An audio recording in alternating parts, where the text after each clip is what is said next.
vestiu. E logo em seguida, isso acontece depois que Deus libera uma profecia no versículo 15, porém inimizade entre ti e a mulher,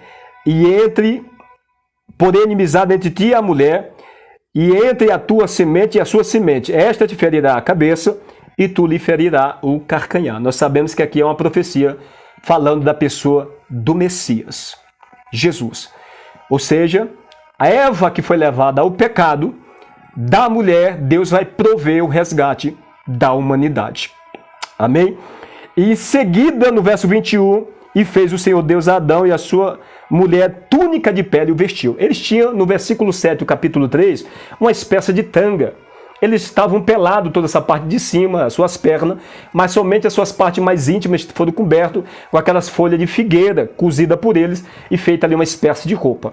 No entanto, depois que Deus libera uma palavra, uma profecia de resgate, falando da pessoa do seu próprio filho, que se haveria de se manifestar no futuro, no versículo 21, ele veste túnicas de pele e o vestiu. Isso tem um significado muito profundo e espiritual, apesar de muitos entender que essa vestimenta aqui foi que Deus colocando a pele humana sobre o corpo do homem, mas quando nós vamos para dentro da palavra de Deus, ela vai nos mostrar essa perfeita ordem de que Deus está estabelecendo aqui dentro do Jardim do Éden, depois da queda do homem. Então esse tipo de entendimento que aqui não era uma pele de algum animal, ele entra em conflito com as escrituras. Porque Deus já tinha um plano, Deus já sabia da queda do homem. E Deus, ele haveria de manifestar o evangelho não somente no Novo Testamento, mas ele tinha que manifestar o evangelho a partir de Gênesis. Porque as pessoas que não conheceram Jesus não seriam salvos. Então as pessoas que não conheceram Jesus, até chegar em Jesus, que foi um povo de Deus, que viveu dentro da vontade de Deus, não se salvaria. Então o evangelho ele não começou a ser pregado quando Jesus se manifestou. O evangelho começou a ser pregado em Gênesis, através de figuras, através de símbolos. Já se manifestou o evangelho. Então, observe algo. No capítulo 22, olha que tremendo isso. De Salmos, 22 Salmos. Abra a sua Bíblia, Salmos 22. Salmos 22.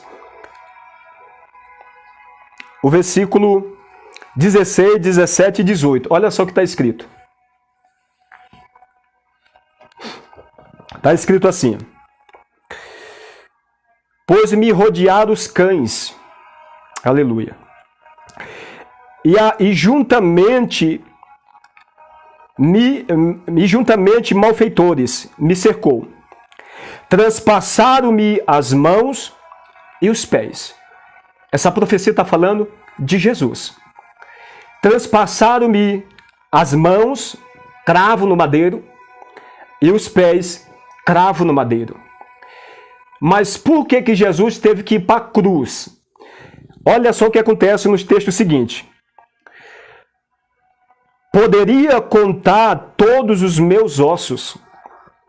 Eles vê e me contemplam. O que o salmista está dizendo aqui? Está falando da nudez de Jesus. Jesus, ele andava vestido com vestes sacerdotais, e uma túnica diferenciada de todos sobre ele. As vestes de Jesus e a túnica têm significados profundos espirituais. Amém? Então Jesus aqui no madeiro, nesse momento, na profecia de Salmos 22, o verso 18, repartem entre si as minhas vestes e lançam sorte sobre a minha túnica. Essa profecia está se cumprindo em Mateus 27. Abra sua Bíblia, Mateus 27, olha só o que está escrito. Mateus 27, o versículo 35. E havendo crucificado, repartir as suas vestes, lançando sortes para que se cumprisse o que foi dito pelo profeta. Que profeta? Salmos 22. Está cumprindo-se aqui a profecia de Salmos 22. Repartiram entre si as minhas vestes, e sobre a minha túnica lançaram sorte. Agora observe algo. Jesus está nu no madeiro. Jesus está como Adão, no capítulo 3 de Gênesis, o versículo 7. Adão está nu. E ele veste uma espécie de roupa que está tampando só suas partes íntimas. Mas depois que Deus, no capítulo 3, o versículo 15, Deus profetiza a vinda do resgatador, o Messias. Logo no versículo 21, Deus coloca vestiduras sobre Adão e Eva. Ele não sai do jardim nu, com as vestes que Adão e Eva mesmo colocaram. Mas Deus provê a vestimenta para eles. Ou seja, para se esconder Adão e Eva, eles fizeram a vestimenta do jeito deles. Mas Deus, falando em atitude, disse: não é do jeito que vocês querem, é do meu jeito. Então Deus prepara uma vestimenta. E da onde vem essa vestimenta? Essa vestimenta vem de um cordeiro. Porque logo no capítulo 4 nós vamos entender que esse ensinamento de Deus para Adão, ou seja, Deus estabeleceu um culto dentro do Jardim do Éden. Uma forma de adoração a Ele.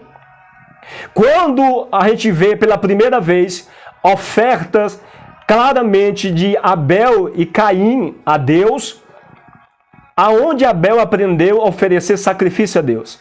Abel aprendeu de seu pai. Observe que coisa tremenda. Quando Adão peca, no capítulo 3, versículo 7, ele coloca roupa de vegetais. Qual é a profissão de Caim? Caim trabalha com vegetal, fruto da terra. Mas Deus, no capítulo 3, verso 21, faz vestes. E no capítulo 4 de Gênesis, prova que aquelas vestes foi Deus mandando Adão matar um animal inocente que representaria o Evangelho, a pessoa de Jesus. E ele saiu vestido. Tanto é que Abel, a profissão dele é pastor de ovelhas. Aonde Abel aprendeu a ser pastor de ovelhas? Deus ensinou a Adão dentro do Éden, como ensinou a forma de culto pelo qual Deus o receberia. Deus não receberia culto de outra forma, a não ser através do sacrifício de um animal.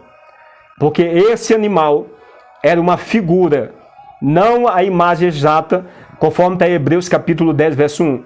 A lei não é a imagem exata, são figuras, prefigurava o verdadeiro que haveria de vir, que foi Jesus Cristo. Então você vai entender agora o porquê que Deus não aceita o sacrifício de Caim. Porque Caim, ele ofereceu frutos da terra. Mas Abel, ele ofereceu as primícias. Na versão corrigida, está escrito assim, olha só. Capítulo 4, na verdade. Verso 4. E Abel também trouxe dos primogênitos das suas ovelhas e da sua gordura, e atentou o Senhor para Abel e para a sua oferta. Essa palavra primogênito aqui quer falar muita coisa, nós vamos entender mais para frente. Então Abel oferece sangue. Oferece um animal. E esse animal é a figura de quem? Vamos continuar aqui. Em Gênesis capítulo 8, olha só o que está escrito aqui. O versículo 20 e 21 está escrito assim: E edificou Noé um altar ao Senhor, e tomou de todo animal limpo, e de toda ave limpa, e ofereceu holocausto sobre o altar. Verso 21. E o Senhor cheirou o suave cheiro, e disse o Senhor em seu coração: Não tornarei mais a amaldiçoar a terra por causa do homem, porque a imaginação do coração do homem é má desde a sua meninice. Nem tornarei mais a ferir todo vivente como fiz. Deus está fazendo uma promessa para o patriarca Noé, depois que ele oferece um sacrifício de animal limpo, que é uma figura do verdadeiro cordeiro, inocente. Por que animal? Porque animal é inocente. E o cordeiro verdadeiro, que é Jesus, ele morreu inocente no nosso lugar. Então aqui está prefigurando, aqui é o evangelho para todos da primeira aliança. Marcelo, como assim? Olha só, vamos ler mais um texto aqui, capítulo 22 de Gênesis, o versículo 12, 13 e 14 está escrito assim: Então disse: Não estenda a tua mão sobre o moço, e não lhe faça nada, porque Porquanto agora sei que temes a Deus e não me negaste o teu filho, o teu único filho. Verso 13. Então levantou Abraão os seus olhos e olhou, e eis um carneiro detrás dele. E foi Abraão e tomou o carneiro e ofereceu em holocausto em lugar do seu filho. Quem é esse carneiro?